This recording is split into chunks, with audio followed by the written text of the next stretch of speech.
والسلام الحمد لله رب العالمين والصلاة والسلام على سيد المرسلين أما بعد فأعوذ بالله من الشيطان الرجيم بسم الله الرحمن الرحيم الصلاة والسلام عليك يا رسول الله وعلى آلك وأصحابك يا حبيب الله الصلاة والسلام عليك يا نبي الله وعلى آلك وأصحابك يا نور اللہ۔ درود پاک پڑھنے کے بے شمار فضائل و برکات ہیں، بہت ساری احادیث، بہت سارے واقعات فضائل درود میں ملتے ہیں۔ حضرت سفیان ثوری رحمۃ اللہ تعالی فرماتے ہیں کہ میں نے دوران طواف ایک شخص کو دیکھا جو ہر قدم پر درود پاک پڑھ رہا تھا۔ اچھا، طواف کی مختلف دعائیں کتابوں میں لکھی ہیں، پہلے چکر کی دعا، دوسرے چکر کی دعا، بڑے وظائف علماء نے لکھے ہیں، مگر آپ فرماتے ہیں میں نے اس شخص کو دیکھا جو ہر قدم پر صرف درود پاک پڑھ رہا۔ تو میں نے اس سے کہا کہ بھائی طواف کی اور بھی دعائیں ہیں، وہ بھی پڑھو، صرف درود پاک پڑھ رہے۔ تو کہتا ہے کہ اس میں ایک راز ہے، اور وہ راز یہ ہے کہ میں اور میرے والد صاحب حج کو نکلے تھے۔ اچھا، اس زمانے میں حج اونٹوں پر گھوڑوں پر ہوتا تھا، قافلوں کی صورت میں ہوتا تھا، تو ہم پورے قافلے کے ساتھ سفر میں تھے۔ دوران سفر ہی میرے والد صاحب کا انتقال ہو گیا۔ اب انتقال ہونا ہی بڑی مصیبت تھی، مگر ایک اور مصیبت یہ آئی کہ میرے والد صاحب کا چہرہ جو ہے وہ سیاہ ہو گیا، پیٹ بھی پھول گیا۔ میں بڑا غمزدہ ہوا کہ یہ میرے والد صاحب کے ساتھ کیا ہوا۔ جنگل، بیابان، تنہا، والد صاحب کی میت ساتھ اور اس میں چہرہ سیاہ ہو جانا۔ کہتے ہیں میں بڑا دکھی تھا کہ میں نے والد صاحب کا چہرہ ڈھانپا اور بیٹھے بیٹھے میری آنکھ لگ گئی۔ اب جب خواب آیا تو خواب میں کیا دیکھتا ہوں کہ بڑی حسین و جمیل شخصیت ہے، لباس بھی بڑا صاف ہے، بڑی کمال کی خوشبو ان سے آ رہی ہے، اور ایسی خوشبو آ رہی ہے جو میں نے اس سے پہلے کبھی سونگھی نہیں ہے۔ وہ عظیم شخصیت میرے والد صاحب کے پاس آئے، کپڑا ہٹایا، اپنا مبارک ہاتھ میرے والد صاحب کے چہرے پر پھیر دیا۔ والد صاحب کا چہرہ جو سیاہ ہو گیا تھا، ان کا ہاتھ پھیرنا تھا کہ چہرہ نورانی ہو گیا۔ اب وہ شخصیت واپس جانے لگے، میں نے پکڑ لیا ان کا دامن، میں نے کہا حضور ایسی بے سر و سامانی میں، اتنی بڑی تکلیف میں آپ نے میری مدد فرمائی، میرے والد صاحب کا چہرہ نورانی کر دیا، اپنا نام تو بتائیے۔ اللہ اکبر۔ وہ شخصیت کہتے ہیں مجھے نہیں پہچانتے، میں ہی تو تیرا نبی محمد رسول اللہ صلی اللہ تعالی علیہ وسلم ہوں، تیرے والد سے بڑے گناہگار، مگر یہ مجھ پر کثرت سے درود پاک بھی پڑھا کرتے تھے۔ جب یہ بیماری میں مبتلا ہوئے تو انہوں نے مجھ سے فریاد کی، بے شک جو کوئی میرا امتی درود پاک کثرت سے پڑھتا ہے میں اس کی فریاد سنتا۔ اب نوجوان کی آنکھ کھل گئی، یہ سارا ماجرا تو خواب میں ہوا تھا، مگر وہ کہتا ہے جب میں نے والد صاحب کے چہرے سے کپڑا ہٹایا تو چہرہ 14ویں رات کے چاند کی طرح چمک رہا تھا۔ اللہ اللہ۔ کہتا ہے حضور مسئلہ یہ ہے، اس لیے درود پاک پڑھ رہا ہوں، مجھے لگ پتا گیا ہے، مجھے سمجھ لگ گئی ہے کہ درود پاک ایسا وظیفہ ہے کہ اگر بندہ اس کو تھام لے تو زندگی میں بھی کام آتا ہے، مرنے کے بعد بھی کام آتا ہے۔ اور آقا نے اس کو کیا فرمایا کہ جو میرا امتی مجھے فریاد کرتا ہے اور درود پڑھنے والا ہو تو ہم اس کی فریاد سنتے ہیں۔ کیا خوب بات سیدی اعلیٰ حضرت لکھتے ہیں نا، فریاد امتی جو کرے حال زار میں، فریاد امتی جو کرے حال زار میں، ممکن نہیں کہ خیر بشر کو خبر نہ ہو، واللہ وہ سن لیں گے، فریاد کو پہنچیں گے، اتنا بھی تو ہو کوئی جو آہ کرے دل سے۔ تو ہمیں دل سے فریاد کرنی ہے، آقا علیہ السلام پر درود پاک کی کثرت کرنی ہے۔ آج بھی وہ غلاموں پر مہربانی فرماتے ہیں، نبی پاک کی خاص نگاہ کرم جسے مل جائے اس کے سارے بگڑے کام سنور جاتے ہیں۔ ہاں وہ شاعر نے کہا یاد رکھو اگر اٹھ گئی ایک نظر، ایک نظر ہی چاہیے بس۔ آقا نے توجہ فرمانی ہے، ہمارے سارے دختر ٹھیک ہو جانے ہیں۔ یاد رکھو اگر اٹھ گئی ایک نظر، جتنے خالی ہیں سب جام بھر جائیں۔ اللہ وہ نگاہ عنایت ہمیں بھی عطا فرمائے. حاضر ہے در دولت پہ گدا سرکار توجہ فرمائے, محتاج نظر ہے حال میرا سرکار توجہ فرمائیں. آئیے مل کر محبت کے ساتھ باواز بلند درود پاک پڑھ لیں. صلو علی الحبیب صلی اللہ تعالی علی محمد صلی اللہ علیہ وسلم.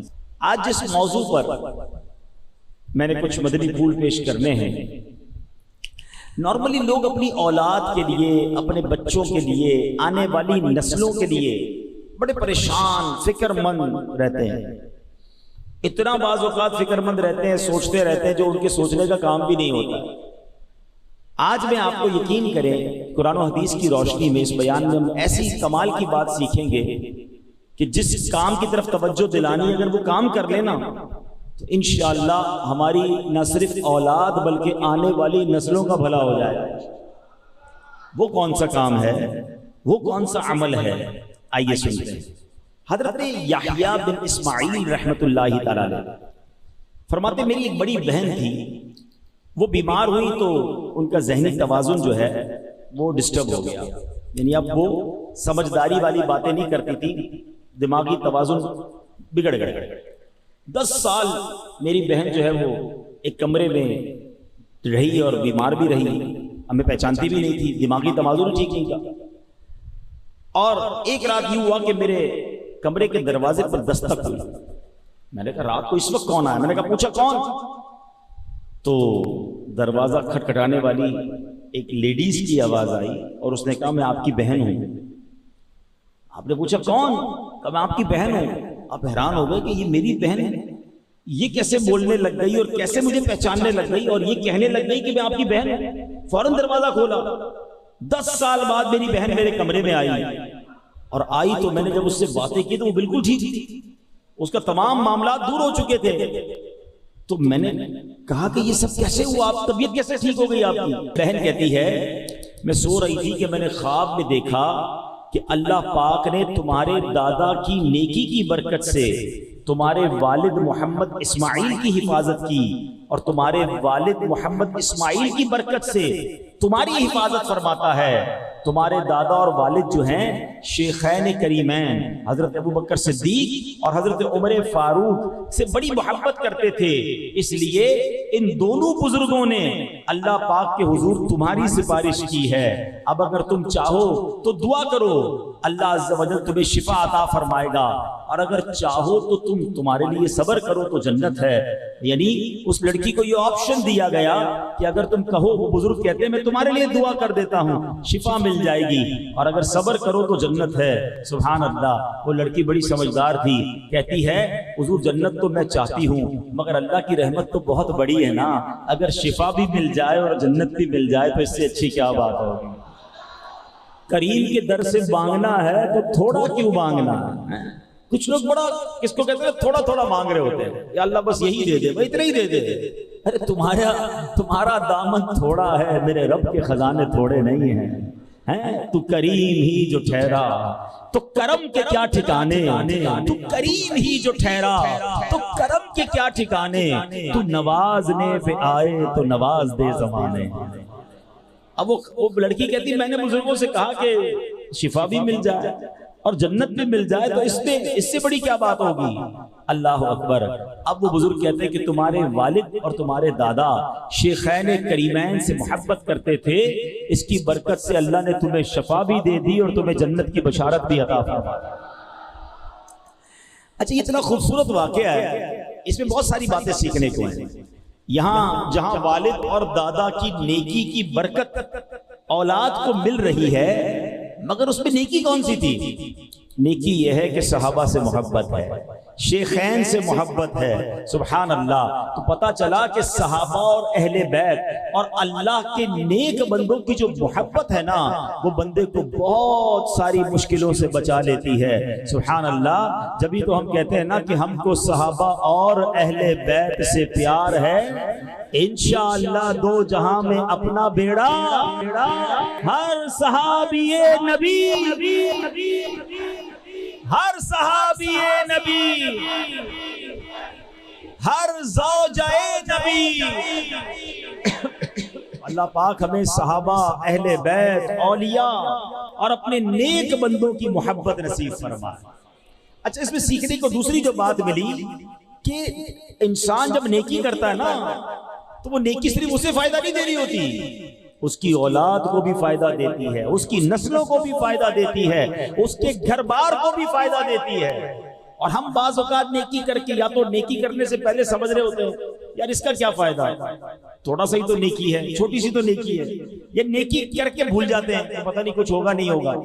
یاد رکھیے، نہ نیکی بھلائی جاتی ہے نہ گناہ بھلایا جاتا ہے. میں اور آپ تو بھول جاتے ہیں، مگر اللہ کی بارگاہ میں یہ سب لکھ لیا گیا ہے. بڑی خوبصورت حدیث ہے، جمعے کے خطبے میں یہ حدیث آپ نے کئی بار سنی ہوگی. اب پرابلم یہ ہے کہ جمعے کا خطبہ تو ہر بار سنتے ہیں، سمجھ تو آتا نہیں، نہ کبھی کوشش کی امام صاحب سے پوچھنے کی یا کوئی ٹرانسلیشن تو لوں. یار ہر جمعے کو جمعے کا خطبہ سنتا ہوں، سمجھ نہیں آتا امام صاحب کیا بول رہے ہوتے ہیں، حالانکہ اتنے کمال کے اس میں میسیجز ہوتے ہیں. اس میں ایک حدیث آتی ہے، البر لا یبلا والذنب لا ینسا والدیان لا یموت اعمل ما شئت کما تدین تدان. یاد آ رہا ہے؟ سب سر بھی ہلا رہے ہیں. ہاں یار ایسا کچھ امام صاحب بولتے تو ہیں، آدھوں کو تو یاد بھی ہوگی مگر مانا نہیں پتا. آپ بلیو کریں، یقین کریں، یہ ایسی حدیث ہے جو جھنجھوڑ دیتی ہے، جو ہلا دیتی ہے. اگر اس کا معنی پتا ہو نا، کیا کمال کا میسج ہے اس میں. فرمایا البر لا یبلا، فرمایا نیکی کبھی پرانی نہیں ہوتی ہے. ہاں نیکی باقی رہتی ہے، پھلتی رہتی ہے، مہک نکلتی رہتی ہے، نیکی پرانی نہیں ہوتی. البر لا یبلا، فرمایا والذنب لا ینسا، گناہ بھلایا نہیں جاتا. بدقسمتی یہ ہے کہ ہم اپنے گناہ کر کر کے بھول بیٹھے. ہمارے بزرگوں سے بچپن میں کوئی خطا ہو نا تو وہ اسے یاد کر کے رویا کرتے تھے. ہم تو روز گناہ کر رہے ہیں، روز بھول ہی جا رہے ہیں. ذرا مسجد میں آ جائیں، اجتماع میں بیٹھ جائیں، کسی دعا میں آنسو بہ نکلیں، لگتا ہے یار میں تو بڑا نیک ہو گیا ہوں، میں نے تو بڑی زبردست نیکی کر دی، 100-200 مسجد کے ڈبے میں ڈال دیے، میں تو سخی بھی ہو گیا ہوں. ارے تجھے تیری 2 نیکیاں نظر آ رہی ہیں، 500 گناہ کر کے آیا، وہ شرم نہیں آ رہی؟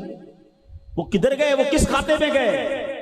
یہ بڑا پرابلم ہے ہمارا کہ نیکیاں ساری یاد ہیں، گناہ بھول جاتے ہیں. مگر سنو حدیث کیا کہہ رہی ہے، وَالذَّنبُ لَا يُنسَى، گناہ بھلایا نہیں جائے گا. پھر آگے فرمایا وَالدَّيَّانُ لَا يَمُوتُ، فرمایا بدلہ لینے والی ذات جو ہے نا، اللہ کریم کی ذات، اس کو موت نہیں آنی ہے. نیکی بھی تمہاری پرانی نہیں ہو رہی ہے، گناہ بھلایا نہیں جا رہا ہے، اور جس نے فیصلہ کرنا ہے، جس نے اس کا بدلہ دینا ہے، وہ ہمیشہ باقی رہے گا. اور آگے پتہ کیا فرمایا، اعمل ما شئت کما تدین تدان، کر لے جو کرنا ہے، جیسی کرے گا ویسی بھرے گا. کاش یہ میں کہتا ہوں ایک ہی حدیث جو ہے نا اتنا بڑا انڈیکیٹر ہے، اتنا بڑا یوں سمجھے میسج ہے کہ بندہ نیکی کرتے ہوئے سوچے کہ یار اور کر لوں، یہ باقی رہے گی، یہ پرانی نہیں ہوگی، یہ کام آئے گی، کہیں نہ کہیں اس کا فائدہ ہوگا، یہ بلا کو روک لے گی، یہ رزق میں برکت لے آئے گی، یہ بچوں کے لیے بھلائی بن جائے گی. یار تھوڑی اور کر لوں، تھوڑی اور نیکی کر لوں، تھوڑے نوافل اور پڑھ لوں، تھوڑا ذکر و اذکار اور کر لوں، تھوڑا صدقہ اور دے دوں، تھوڑی کسی کی مدد اور کر دوں، یار یہ میرا اکاؤنٹ بڑھ رہا ہے. البر لا یبلا، نیکی پرانی نہیں ہو رہی. اور جب جب گناہ کرنے کو جی چاہے نا تو یاد آ جائے وَذَنبُ لَا يُنسَى، یار یہ میں حرام دیکھ رہا ہوں، یہ بھلایا نہیں جائے گا، یہ باقی رہے گا، اس کا جواب دینا پڑے گا، اس کی مار نہ پڑ جائے. اللہ کرے کہ یہ بات سمجھ آ جائے. اور یہ آخر میں فرمایا نا اعمل ما شئت کما تدین تدان، کر لے تجھے جو کرنا. کچھ لوگ کہتے ہیں نا یار چلو یار ابھی کر لو بعد میں دیکھیں گے. یہ حدیث یاد رکھنا، کما تدین تدان، جو کرو گے ایسی بھرو. کوئی آج کل کھجور کا پودا لگا کر آم کی امید نہیں رکھتا ہے، اپنے گھر میں ناریل کا بیج لگائیں اور کیا امرود نہیں نکل رہے. لوگ کہیں گے طبیعت تو ٹھیک ہے، ناریل ہی نکلے گا، لگایا ناریل، امرود کہاں سے آئے گا؟ تو گناہ کر کر کے جنت کی امید رکھنا کیسا؟ اللہ کو ناراضی والے کام بھی کروں اور امید یہ ہے کہ جنت میں چلا جاؤں، قبر جنت کا باغ بن جائے، نمازیں بھی قضا ہو رہی ہیں. خود سوچو نا بیج کون سا لگا رہے ہو. اگر جنت میں جانا ہے تو جنت والا راستہ بھی تو اختیار کرنا پڑے گا نا. اب مثال کے طور پہ میں اس وقت فیضان مدینہ سے اس کے قریب سے آ رہا ہوں ملیر. اب ملیر آنے کے لیے مجھے شارع فیصل لینا پڑا نا. اب میں کہوں میں سپر ہائی وے جا رہا ہوں, دعا کر دے ملیر پہنچ جاؤں, لوگ کہیں گے حضرت پہلے روڈ تو ملیر کا لیں پھر دعا کروائیں کہ رش نہ ملے. روڈ آپ نے لیا ہوا ہے جناب حیدرآباد کا اور دعا ہم سے کروا رہے ہیں ملیر کی. کیا کہیں گے لوگ, سچ بتاؤ. چلے میں تھوڑا سا اور اس کو عوامی زبان میں سمجھا دیتا ہوں. ایک بچہ ہے, امام صاحب کو ملا, کہتا ہے امام صاحب دعا کر دیں میٹرک میں پاس ہو جاؤ. میٹرک کے امتحان بھی ہو رہے تھے. دوسری دن آیا, امام صاحب کو بھی روکا, 3 نمازیوں بھی کہا ذرا آپ سب دعا کر دینا میٹرک کے امتحان میں پاس ہو جاؤں. اچھا بیٹا چلے دعا کر دے. تیسرے دن پھر آ گیا, دوبارہ دعا کر دے. بچہ تم کون سے اسکول میں پڑھتے ہو؟ میں پڑھتا تو نہیں ہوں. اسکول میں نہیں پڑھتے؟ کہ امتحان دیا؟ نہیں. ارے امتحان بھی نہیں دیا, اسکول میں داخلہ نہیں لیا, اور روز آ کے ہم سے دعا کروا رہے ہو میٹرک میں پاس ہو جاؤں. کیا کہو گے اس کو؟ کہ پاگل آدمی ہو. ہم میں سے کچھ لوگوں کا معاملہ یہی ہے, حضرت دعا کر دے جنت میں چلا جاؤں, حضرت دعا کر دے نیک بن جاؤں. بہت اچھی بات ہے دعائیں, میں خدا نہ خواستہ دعا کو غلط نہیں کہہ رہا. بھائی جنت میں جانے کی دعا کر رہے ہو, کوئی 2-4 قدم جنت کی طرف اٹھائے بھی کہ نہیں, کوئی نمازیں شروع کی کہ نہیں, دعا کر دے نیک بن جاؤں تو کچھ نیک لوگوں کی صحبت بھی اپنائی کہ نہیں. کام سارے غلط جاری ہیں اور روز دعائیں کر رہے ہیں. دعا بھی کرنی ہے مگر اس سے پہلے کچھ دوا بھی تو کر لو نا. خدا را سمجھو بیج جو بونا ہے وہی کاٹنا ہے. ہم نیکیاں کریں پھر اللہ سے دعا کریں یا اللہ قبول فرما لے, پھر دعا کریں مولا جنت عطا فرما دے, پھر مزہ ہے نا. حرام روزی بھی جاری, نماز قضا بھی ہو رہی ہیں, گندی محفلیں بھی جاری ہیں, اور تمنا کیا ہے؟ اعلیٰ حضرت نے یہی بات تو اپنے شعر میں کہی نا, کام زندہ کے کیے اور ہمیں شوق گلزار ہے کیا ہونا ہے. کہتے کام جہنم میں جانے والے کیے ہیں اور شوق جنت میں جانے والا ہے. کام زندہ کے کیے اور ہمیں شوق گلزار ہے کیا ہونا ہے. بڑی کمال کی بات. فرمایا چھپ کے لوگوں سے کیے جس کے گناہ وہ خبردار ہے کیا ہونا ہے. لوگوں سے چھپ کر گناہ کرتے ہو لیکن گناہ کس کے ہیں؟ نافرمانیاں کس کی ہیں؟ اللہ کی. اللہ دیکھ رہا ہے, لوگوں سے چھپ رہے ہیں, تو اس کو تو پتا ہے نا جس کی گناہ کر رہے ہو. یہی بات اعلیٰ حضرت سمجھا رہے ہیں. تو بہرحال میرے پیارے اسلامی بھائیو, یہ حدیث یاد کر لو, البر لا یبلا والذنب لا ینسا والدیان لا یموت اعمل ما شئت کما تدین تدان. ایک اور اب آئیے, جو نیکیاں ہیں نا وہ کیسے امپیکٹ ڈالتی ہیں, نیکی آپ کی زندگی کو کیسے خوشگوار کر دیتی ہے. بہت سارے لوگ یہاں ملتے کہتے بیمار ہوں, قرضے میں ہوں, زندگی بڑی مشکل ہے, پرابلمز ہیں.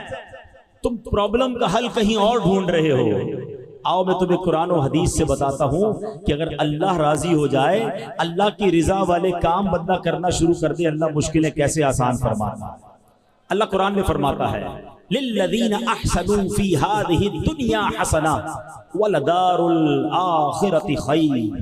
جنہوں نے اس دنیا میں بھلائی کی ان کے لیے بھلائی ہے, اور بے شک آخرت کا گھر سب سے بہتر ہے.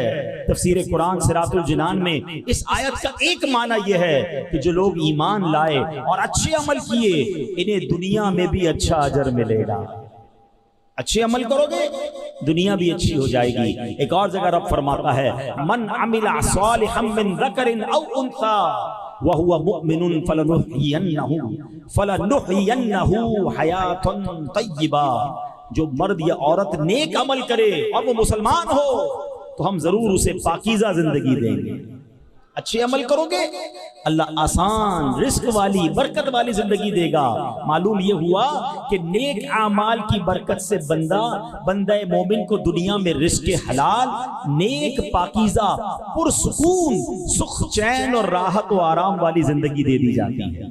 یہی چاہیے نا, راحت بھی ہو, سکون بھی ہو, چین بھی ہو, پاکیزہ رزق ہو, تو پتہ چلا نیک بن جائیں, اللہ کے قریب ہوں گے, اللہ دنیا بھی اچھی کر دے گا. اچھا کچھ لوگ بڑی عجیب بات کرتے ہیں جناب دنیا کے لیے بھی کچھ ہونا چاہیے اور آخرت کے لیے بھی ہونا چاہیے, آخرت کے ساتھ ساتھ دنیا کی بھی فکر کرو. مولانا صاحب مجھے ایک بات بتائیں, میں آپ کو شارٹ کٹ بتا دیتا ہوں.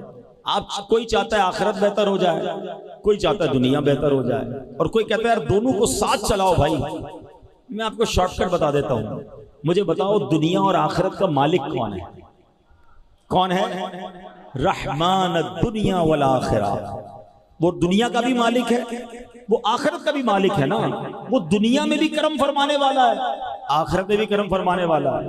تو پتہ چلا جس نے رحمان کو راضی کر لیا اس نے اس کی دنیا بھی بہتر کر دینی ہے، آخرت بھی بہتر کر دینی ہے. ایک ہی ٹارگٹ پکڑ لو نا یار، دنیا کا کام الگ ہونا چاہیے، آخرت کا الگ ہونا چاہیے، دونوں کو ملا کر چلو. ارے سب کو رکھو سائیڈ پہ، اللہ کو راضی کر لو، اللہ تمہاری دنیا بھی اچھی کر دے گا، آخرت بھی اچھی کر دے گا. اللہ کیسے راضی ہوگا؟ اللہ کی رضا والے کام کریں جس سے رب راضی ہوتا ہے، اللہ کی عبادت کریں، ہیں اس کی ناراضی والے کاموں سے بچیں. تو یہ سبحان اللہ فائدے ہیں. حضرت حسن بن صالح رحمۃ اللہ تعالی فرماتے ہیں کہ نیک عمل، اب دیکھیں اس کے میں دنیاوی بینیفٹس بھی بتا رہا ہوں کہ نیک عمل بدن میں قوت، دل میں نور اور آنکھوں میں روشنی پیدا کرتا ہے. اور اسی طرح برا عمل جو ہے بدن میں کمزوری، دل میں اندھیرا اور آنکھوں میں اندھا پن لاتا ہے. آپ دیکھیں جو نیک بزرگ ہوتے ہیں ان کا چہرہ نورانی ہوتا ہے، بڑا شاش بشاش، جب بھی جاؤ فریش فیل ہوتے ہیں، بڑا ان کے اندر انرجی ہوتی ہے. یعنی جو روحانیت اور انشاءاللہ جنت کی نعمتیں ملنی وہ تو الگ ہیں. اللہ ان کی باڈی کے اندر، ان کے جسم کے اندر ان کو روحانی طاقتوں سے نواز دیتا ہے. میں کہتا ہوں اور کہیں نہ جاؤ یار، 75 سال کے پیر و مرشد ہیں ہمارے، اللہ ان کو نیکیوں والی طویل زندگی عطا فرمائے. آپ یقین کریں جوان آدمی تھک جاتا ہے مگر اللہ پاک نے جو ان کو طاقت دی ہے، یہ روحانیت دی، اللہ اس میں اور اضافہ فرمائے، نظر بد سے بچائے.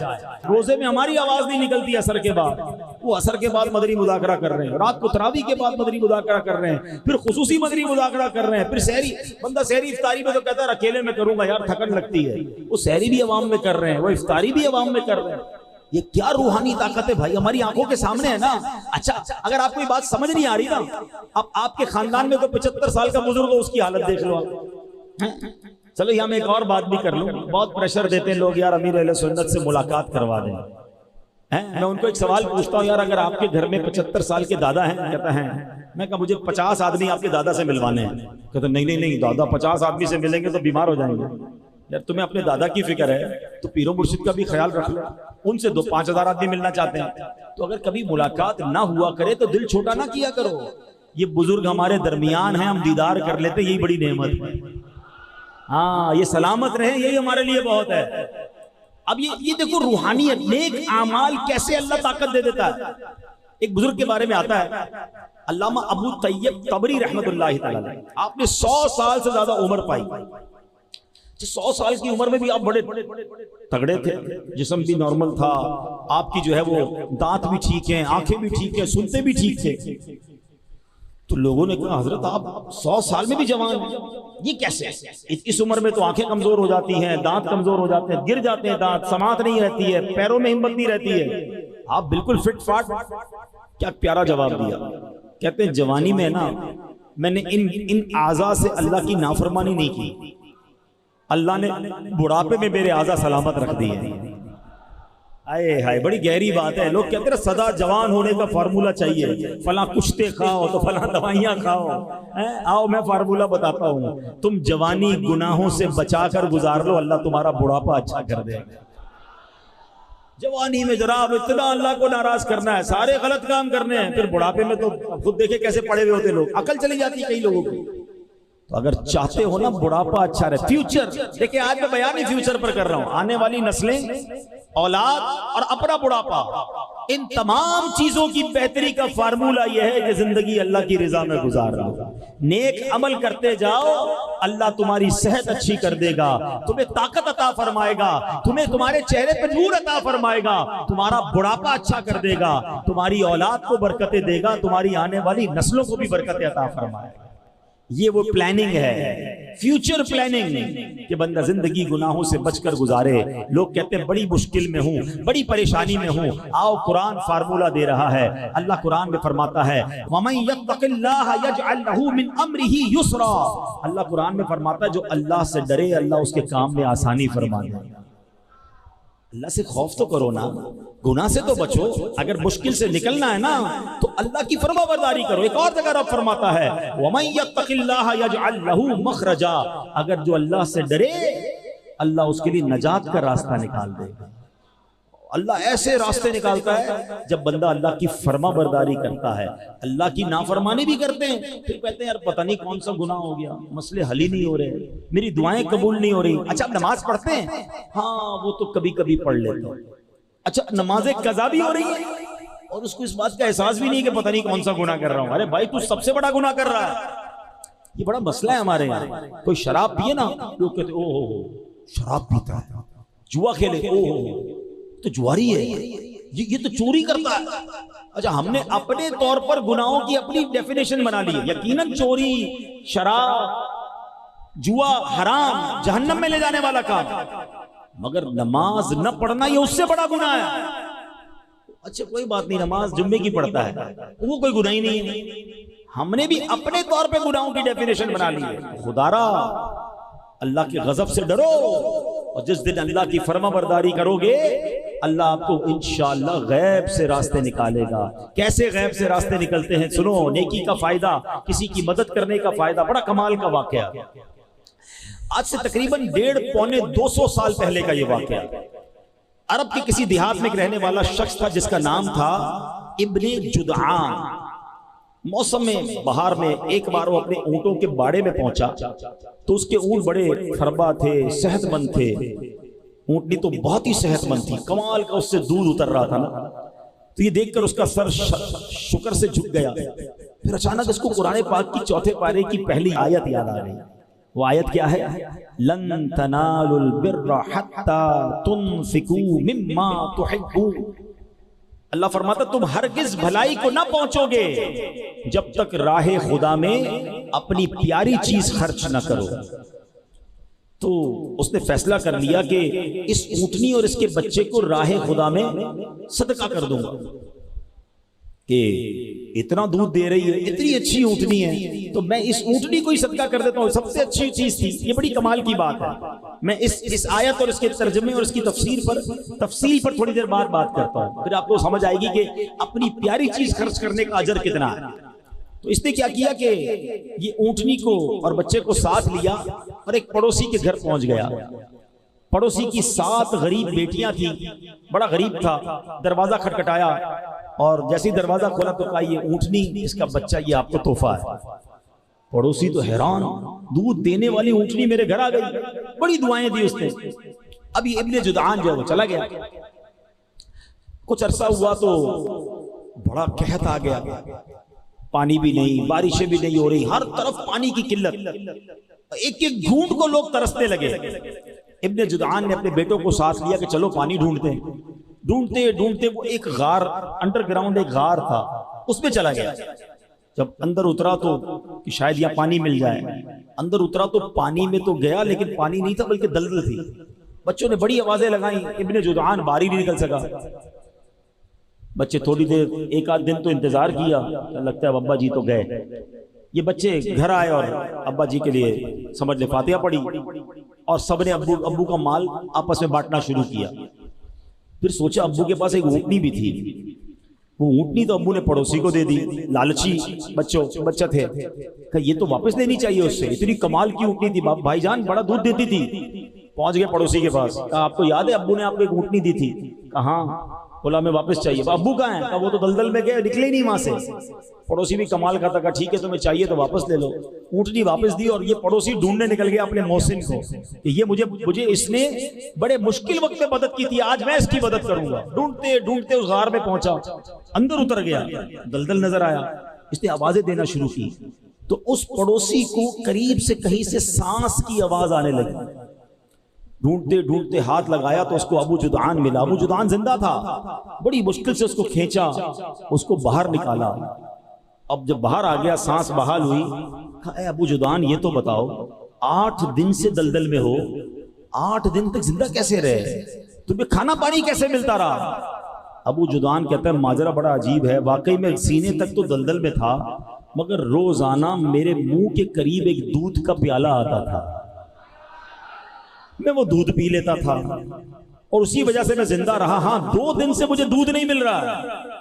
پڑوسی کہتا ہے بات مجھے سمجھ آ گئی ہے. کہا کیا بات ہے, بتاؤ تو صحیح مجھے. کہ بات یہ ہے کہ تم نے مجھے اونٹنی دی تھی نا, میرے بچے روز دودھ پی کر تمہیں دعا دیتے تھے، اللہ نے مشکل وقت میں دلدل میں تمہیں دودھ عطا فرمایا۔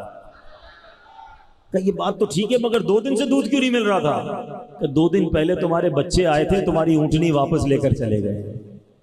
ہائے ہائے ہائے، اللہ کرے یہ بات سمجھ آ جائے۔ کسی کو نوالا کھلا دو، اللہ تم سے مصیبتوں کو ٹال دے گا۔ کسی کی غربت میں مدد کر دو، اللہ تمہارے دکھ دور کر دے گا۔ کسی کو تم انشاءاللہ پانی پلاؤ، اس کی پیاس بجھاؤ، اللہ تمہاری دنیا اور آخرت کی پیاس بجھا دے گا۔ یہ بلائیں ٹلتی ہیں لوگوں کی دعاؤں سے۔ کسی کا ہاتھ پکڑ لو، انشاءاللہ مشکل میں وہ رب کی رحمت تمہارا ہاتھ تھام لے گی۔ مگر آج یہ وقت بہت مشکل آ گیا ہے، لوگ مدد کرتے نہیں، دھوکہ دیتے ہیں۔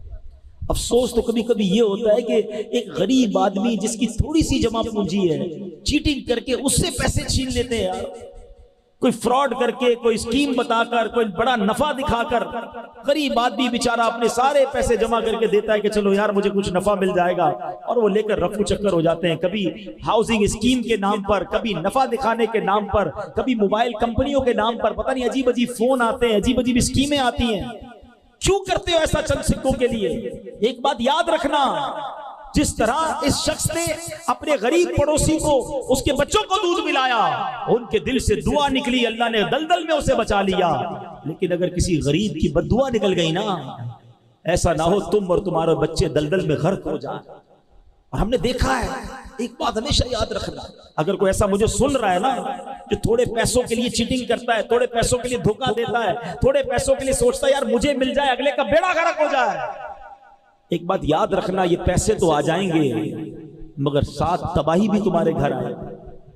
ہم نے اپنی چھوٹی سی زندگی میں، میں نے تو دیکھا ہے، اور بزرگ بیٹھے ان سے بھی پوچھ لو، جس نے کسی کے پیسے کھائے ہیں نا، کسی کو تکلیف پہنچائی ہے، کسی کو دھوکہ دیا ہے، ہم نے اس کو برباد ہوتے ہی دیکھا ہے۔ اور جس کے پیسے کھائے گئے نا، اللہ نے پھر اسے کھڑا کر دیا۔ ہاں اس کو مل جاتا ہے غیب سے، یہ کھانے والا برباد ہوتا ہے۔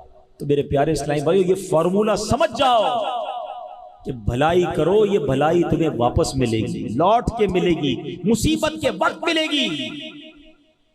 اور یہ جو چوتھے پارے کی پہلی آیت تھی نا اس واقعے میں، لن تنالوا البر حتى تنفقوا مما تحبون، کیا فرماتا ہے قرآن؟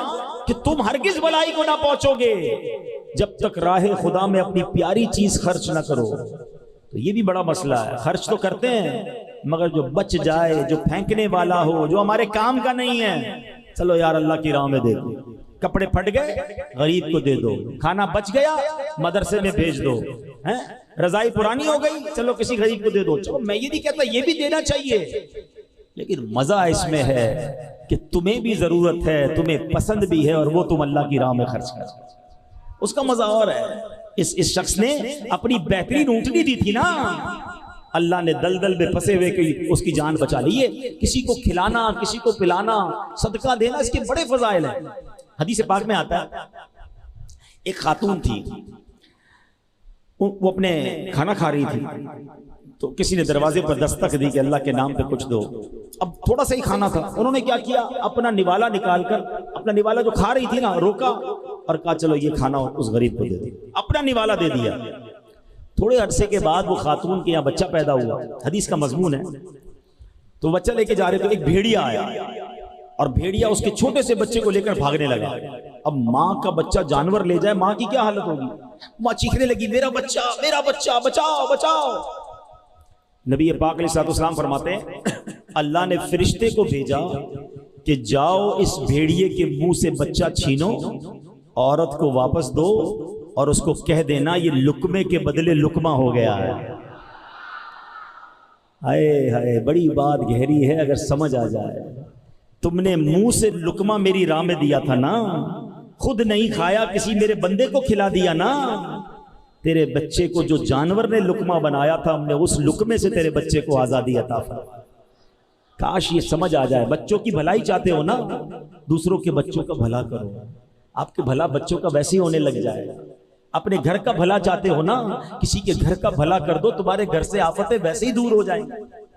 دوسروں کو تکلیف دے کے آپ سمجھتے کہ میں خوشحال ہو جاؤں گا، پڑوسی پریشان اور تم سمجھو کہ میں خوش رہوں گا، نہیں۔ دوسروں کا بھلا، دوسروں کی خیر، اس کی برکتیں آئیں گی، اس کی ریفلیکشن آئے گی. یہ گو اراؤنڈ کہلاتا ہے. جو بندہ کرتا ہے وہ واپس آتا ہے لوٹ کے. برائی کرو گے برائی لوٹ کر آئے گی، اچھائی کرو گے وہ کہیں نہ کہیں تمہارے سامنے ضرور آئے گی. اور اس کی روایتیں موجود ہیں. انسان جب صدقہ کرتا ہے وہ بلا کو روک لیتا ہے. بلا آ رہی ہوتی ہے اس کو روک لیتا ہے، نہیں آنے دیتا بندے کے اوپر. دعا جو ہے نیکی ہے نا، بلا کو روکتی ہے، بلا سے دعا لپٹ جاتی ہے، نہیں آنے دیتی بندے کے اوپر. تو نیکیاں کرو، یہ تمہیں کہیں نہ کہیں دنیا میں اس کا بینیفٹ کمال انداز میں ملتا رہے گا. نہ صرف ہمیں ملے گا، ہماری نسلوں کو ملے گا. تو بہرحال میرے پیارے اسلامی بھائیوں، پتہ یہ چلا کہ ہمیں نیکیاں کرنی ہیں، بھلائی کرنی ہے. اچھا، اولاد کو کیسے برکتیں ملتی؟ قرآنی واقعہ سورہ کہف جو پڑھتے ہیں انہوں نے تو کئی بار یہ واقعہ پڑھا ہوگا، تلاوت پہ تو پڑھا ہوگا، پتہ نہیں ترجمہ پڑھا ہے نہیں پڑھا. حضرت موسیٰ اور حضرت خضر کا واقعہ ہے نا. سورہ کہف میں سبحان اللہ ذکر ہوتا ہے وَأَمَّا الْجِدَارُ فَكَانَ لِغُلَامَيْنِ يَتِيمَيْنِ فِي الْمَدِينَةِ وَكَانَ تَحْتَهُ كَنْزٌ لَهُمَا وَكَانَ أَبُوهُمَا صَالِحًا فَأَرَادَ رَبُّكَ أَن يَبْلُغَا أَشُدَّهُمَا وَيَسْتَخْرِجَا كَنْزَهُمَا رحمتم من ربک. سبحان اللہ. ترجمہ کیا ہے؟ رہی وہ دیوار، وہ شہر کے دو یتیم لڑکوں کی تھی اور اس کے نیچے ان کا خزانہ تھا اور ان کا باپ نیک آدمی تھا. تو آپ کے رب نے چاہا کہ وہ دونوں جب اپنی جوانی کو پہنچے اپنا خزانہ نکال لیں. آپ کے رب کی رحمت سے حضرت خضر نے وہ دیوار کھڑی کر دی. اور ریزن کیا بتایا حضرت موسیٰ کو کہ ان کا باپ بڑا نیک تھا، یہ دو یتیم بچوں کا خزانہ اس دیوار کے نیچے دفن تھا. اللہ نے نبی کو حکم دیا کہ جاؤ یتیم بچوں کی خزانے کی حفاظت کرو. دیوار قائم کر دی گئی. اللہ اکبر. مفسرین فرماتے ہیں کیا لکھا قرآن میں؟ وَكَانَ أَبُوهُمَا صَالِحًا، ان کا باپ نیک آدمی تھا. اچھا مزے کی بات بتاؤں، ان یتیم بچوں کا والد صرف نہیں تھا، یہ اس والد کی بات نہیں ہو رہی تھی جو قرآن میں کہا نا وَكَانَ أَبُوهُمَا صَالِحًا. فرمایا اس شخص کا نام کاشح تھا اور ان یتیم بچوں کا 8ویں یا 10ویں پشت میں والد تھا. یعنی باپ بھی نہیں تھا، دادا بھی نہیں تھا، پردادا بھی نہیں تھا، 8 پشتوں پہلے یا 10 پشتوں پہلے والد تھا. مگر چونکہ وہ نیک تھا اللہ نے 8 پشتوں کے بعد بچوں کا خزانہ محفوظ رہے اپنے نبی کو بھیجا کہ جا کر دیوار کو کھڑی کر دے. سمجھ آ رہی ہے بات؟ لوگ کہتے ہیں یار بچوں کے لیے کوئی بڑا کاروبار کروں، ڈبل شفٹ میں کام کروں.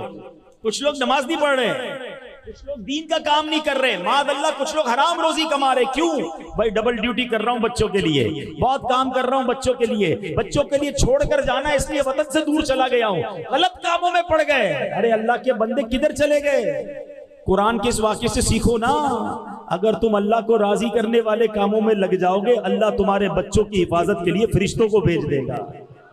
تمہارے بچوں کو خوب برکتیں مل جائیں گی.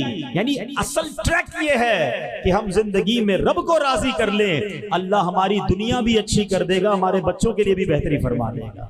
تو یہ آج سمجھ لو کہ نیکی کیسے کیسے اور کہاں کہاں کام آتی ہے. سبحان اللہ. نیکیاں بہت ساری ہیں جو ہم کرتے چلے جائیں. اب مثال کے طور پر اولاد کو پالنا ہے نا، اچھی نیت کر لو.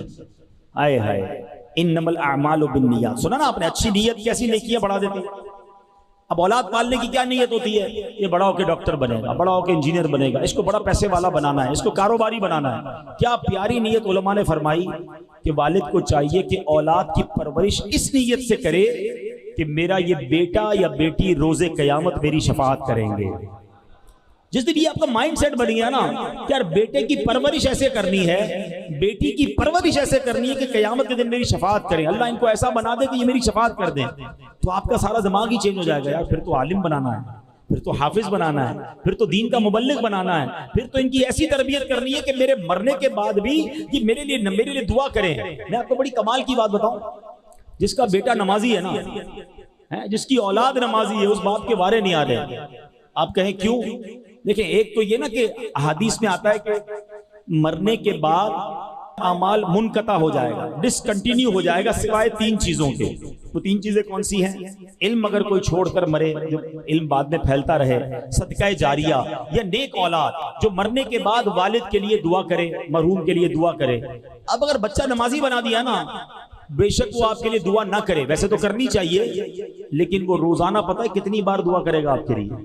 جب اتحیات میں قاعدہ آخرہ میں بیٹھے گا نا، با وضو بھی ہوگا، قبلہ رو بھی ہوگا۔ ارے بچے کو نمازی بنا دو، روز با وضو قبلہ رو ہو کر تمہارے لیے دعائیں کرتا رہے، میرا بچہ انجینئر بن جائے، میرا بچہ ڈاکٹر بن جائے، اس کو فلاں سرٹیفکیٹ مل جائے، فلاں ڈپلومہ مل جائے۔ اللہ کے بندے پہلے نمازی تو بنا لے اور خود نیک ہو جاؤ، تمہارے بچوں کو انشاءاللہ اللہ پاک ایسا نیک کر دے گا اور تمہاری نیکی کی برکتیں انہیں ملنا شروع ہو جائیں گی۔ اسی طرح میرے پیارے اسلامی بھائیوں، اچھی نیت ہو، آپ کا کاروبار بھی اچھا، آپ کی جو رزق حلال کمانا ہے نا، یہ بھی ثواب ہو سکتا ہے۔ ایک دن نبی پاک علیہ السلام اور صحابہ کرام کہیں تشریف فرما تھے، ایک بڑا مضبوط جسم والا بندہ نکلا اور کہاں گیا؟ روزگار کے لیے، اپنی روزی کمانے کے لیے۔ صحابہ کرام میں سے کسی نے کہا کہ اگر یہ اس کی جوانی جو ہے اللہ پاک کی راہ میں صرف ہوتی تو کیا بات تھی، یہ تو کاروبار کے لیے جا رہا ہے۔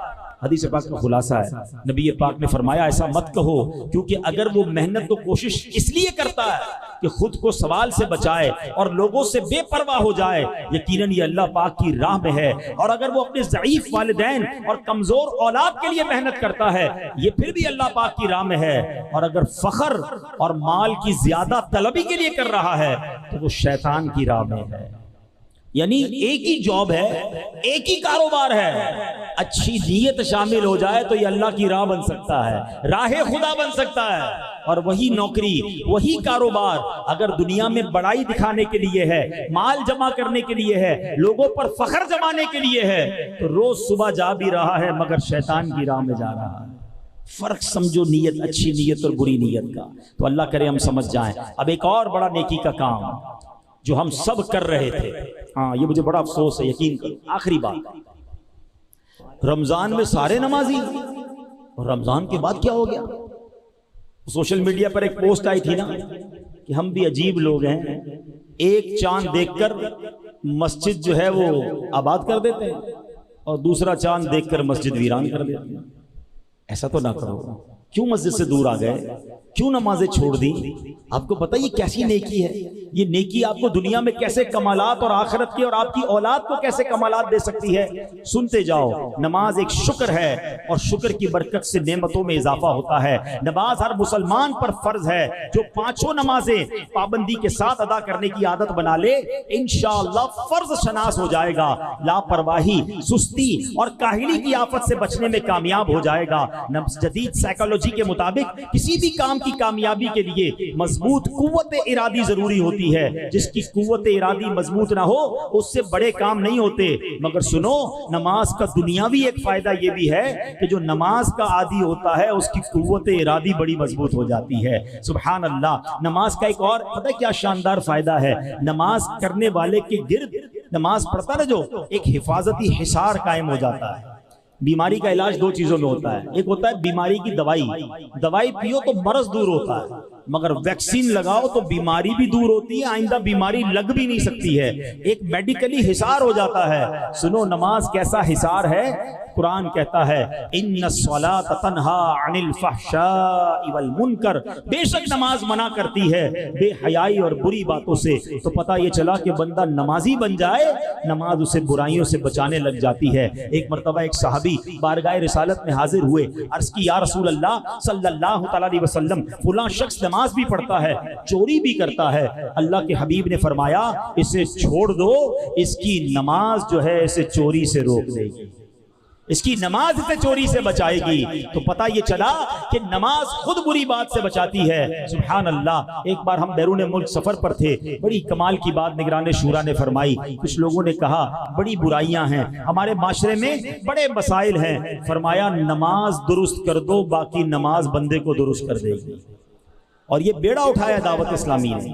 اب دیکھیں بڑی ٹیکنیکل بات کہنے جا رہا ہوں، قرآن کیا کہہ رہا ہے؟ ان الصلاۃ تنہی عن الفحشاء والمنکر، بے شک نماز منع کرتی ہے بے حیائی اور بری بات سے، روک لیتی ہے نا۔ ہمارے محلے کا نمازی نماز پڑھ رہا ہے، بے حیائی نہیں چھوڑ رہا، دو باتیں کیسے ٹکرا رہی ہیں؟ اس کا مطلب پتہ کیا آنسر کیا آئے گا؟ اس کا مطلب یہ ہے کہ نماز ٹھیک نہیں ہے۔ قرآن میں تو کوئی غلطی نہیں ہے، شک کی گنجائش بھی نہیں ہے، تم ٹھیک نماز نہیں پڑھ رہے اس لیے نماز بے حیائی سے نہیں روک رہی ہے. جس دن تمہاری نماز ٹھیک ہو گئی, نماز درست ہو گئی, نماز بندے کو درست کر دے گی. نماز کے کتنے فرائض ہیں, کتنی شرائط ہیں, کتنے واجبات ہیں, پتہ ہی نہیں لوگوں کو. اچھا میں اس کو تھوڑا سا آسان طریقے سے سمجھا دیتا ہوں. کسی بھی تالے کو کھولنے کے لیے کیا چاہیے؟ کیا چاہیے؟ تالا کھولنے کے لیے چابی چاہیے. اب میں اپنی گاڑی کی چابی دے دوں, آپ اپنی گاڑی کھول لیں گے اس سے؟ چابی تو ہے بھائی. آپ نے تو کہا تالے کے لیے چابی چاہیے, ابھی تو بولا آپ نے. تو آپ کہیں گے بھائی جیسا تالا ویسی چابی, جس کے اندر جیسے دندانے ہیں نا وہ پورے چاہیے. چابی تھوڑی گھس جائے, پھر بھی اپنی چابی گھس جائے تمہارا تالا نہیں کھولتی ہے. یار کسی اور کی چابی تمہارا تالا نہیں کھولتی تو غلط نماز جو ہے تمہیں کیسے سدھارے گی؟ پراپر نماز کر لو, پھر دیکھو جنت کا دروازہ کیسے کھلتا ہے. ہاں نماز جنت کی کنجی ہے. یہ چابی کی مثال بن گئی نا, یہ تو چابی ہے جو جنت کا دروازہ کھلے گا. لیکن پراپر چابی تو لگاؤ. نہ وضو ٹھیک کر رہا ہے, نہ نماز ٹھیک پڑھ رہا ہے. یہ کمال ہے دعوت اسلامی کا. واللہ لوگ اگر اس پر کبھی موقع ملا تو میں اس پر بھی بات کروں گا تفصیلی, کہ یہ جو دعوت اسلامی نے ایک اور کمال کیا نا, بہت سارے کمالوں کے ساتھ ساتھ, کہ معاشرے کو جس چیز کی ضرورت تھی, جس کو بھلائے بیٹھے تھے لوگ, جس کا تصور ہی نہیں تھا, وہ سکھانا شروع کر دیا. بچپن سے بڑے ہوئے کبھی نہیں سنا کہ کوئی نماز کورس ہوگا. اللہ سلامت رکھے دعوت اسلامی کو فیضان نماز کورس ڈیزائن کر دیا.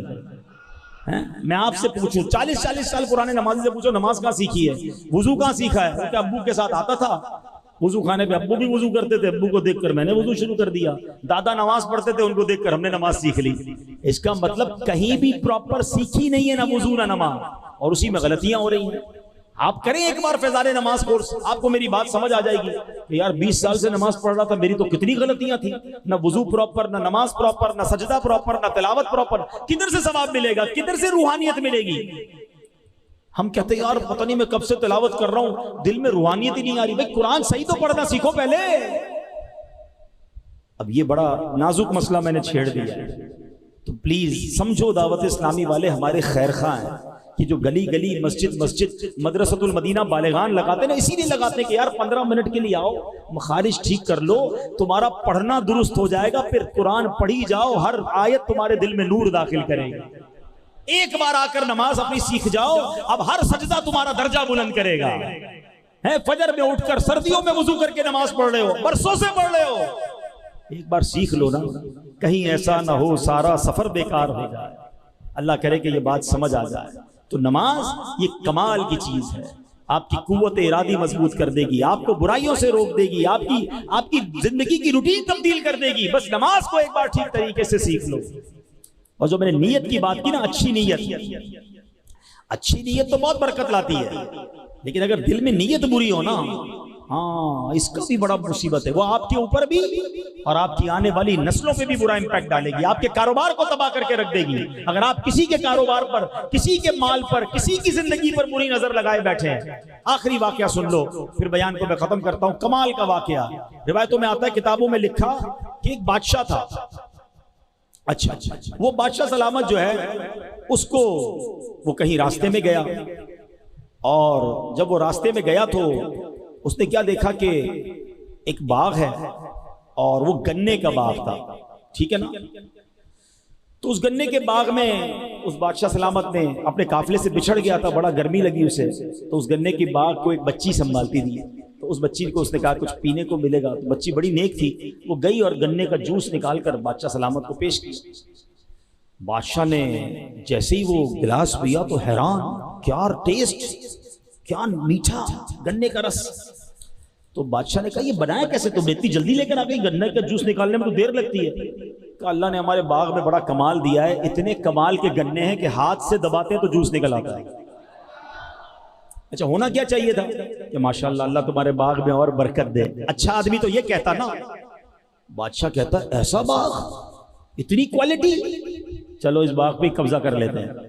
ظالم آدمی تو یہی سوچتے ہیں نا کہ قبضہ کر لیتے ہیں, اس باغ کو میں لے لیتا ہوں, بچی کیا کر لے گی میرا. اچھا نیت خراب ہو گئی, اور اب کہتا ذرا ایک اور گلاس لے کر آؤ. قبضہ تو کرنا ہی, اب تو اپنا ہی ہو گیا نا. بڑے لوگ تو یہی سمجھتے ہیں نا, اب تو اپنا ہی ہو گیا, اب کیا کرے گی, چھوٹی سی بچی ہے, چلو ایک اور پلاؤ گلاس. تھوڑی دیر ہوئی تو بچی جو ہے وہ روتی بھی آئی, اور کہتی لگتا ہے ہمارے بادشاہ کی نیت خراب ہو گئی. بچی آ کر کہتی ہے بادشاہ کہتا ہے کیوں ایسا کیوں کہا؟ اچھا اس کو پتہ نہیں کہ یہی بادشاہ ہے جو ہمارے باغ میں بیٹھا، یہی بادشاہ، نیت بھی اسی کی خراب ہوئی ہے۔ بچی روتی ہوئی آئی، کہتی ہے لگتا ہے ہمارے بادشاہ کی نیت خراب ہو گئی ہے۔ کہا کیوں کہہ رہی ہو ایسا؟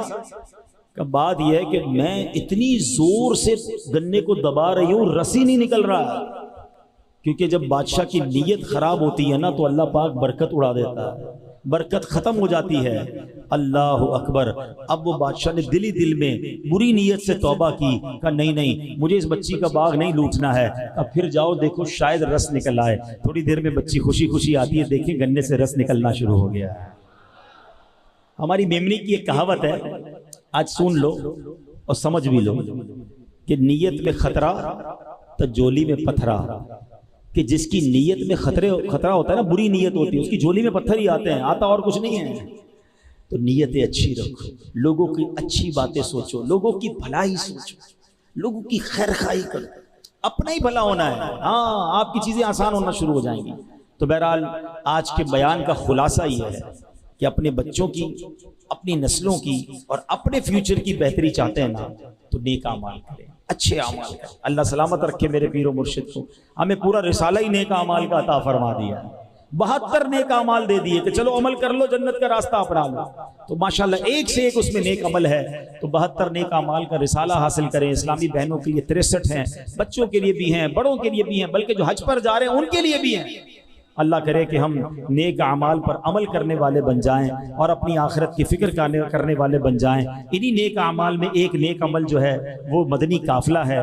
تو مدنی قافلے یقیناً پاکستان میں دنیا بھر میں سفر کرتے ہیں، تو آپ بھی مدنی قافلوں کے مسافر بن جائیں۔ اللہ پاک ہم سب کو نیک اعمال کرنے کی توفیق عطا فرمائے، ہمارے گناہوں کو معاف فرمائے، ہمارے بچوں کی خیر فرمائے، ہماری آنے والی نسلوں کی خیر فرمائے۔ اللہ کریم ہم سب سے راضی ہو جائے اور ہمیں بڑھاپے میں بھی صحت والی، عافیت والی اور نیکیوں والی زندگی عطا فرمائے، اور جب آخری وقت آئے تو مدینہ منورہ میں ایمان اور عافیت والی، شہادت والی موت ہم سب کو عطا فرمائے، جنت البقیع ہم سب کا مقدر بن جائے۔ آمین بجاہ النبی الامین صلی اللہ تعالی علیہ وسلم۔